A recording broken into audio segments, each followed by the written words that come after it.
सोनगरा की तुफीन एवं महाराणा उदय सिंह की महारानी जयवंत कमर की कोख से विक्रम संवत 1597 में अर्थात 9 मई 1540 को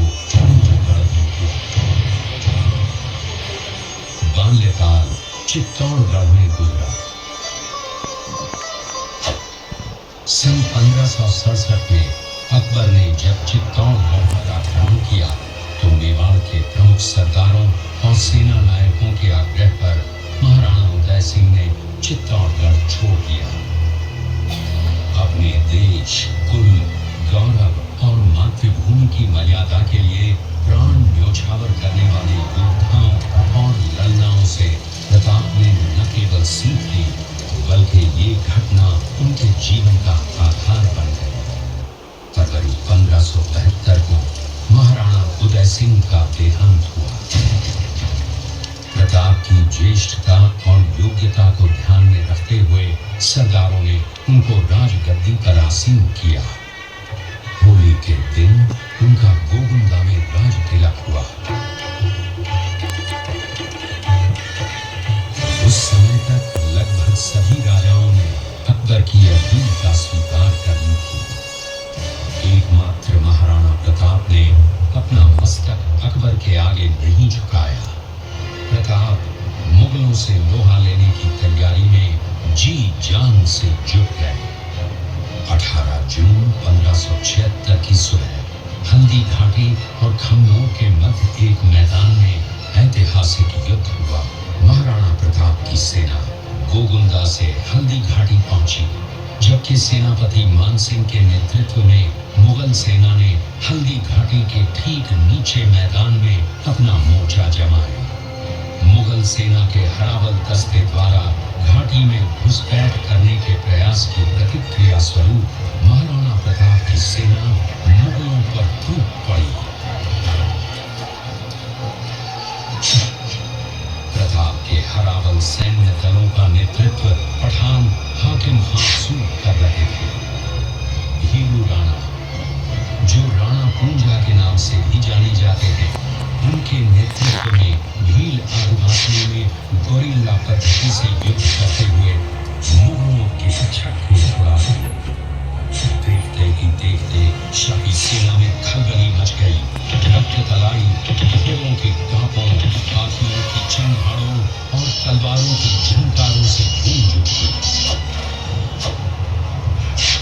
चारों तरफ हाहाकार मच गया।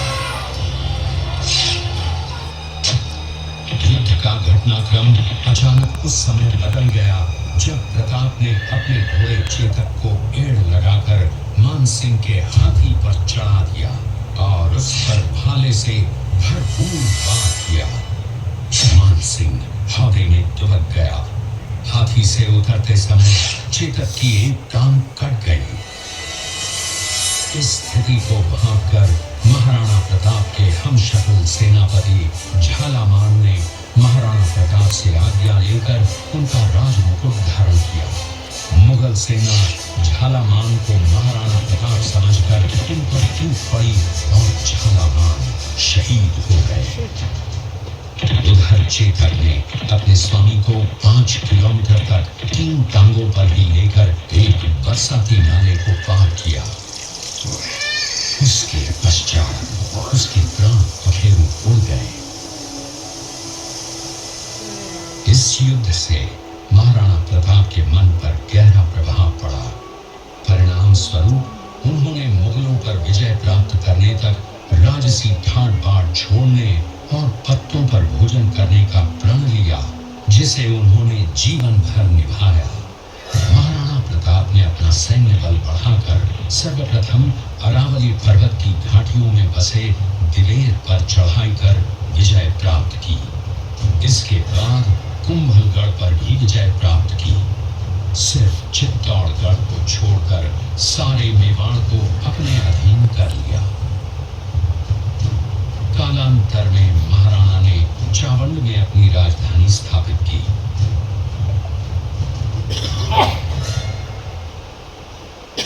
19 जनवरी 1597 को राणा प्रताप ने मात्र मात्र 57 वर्ष की आयु में इस संसार से प्रयाण किया।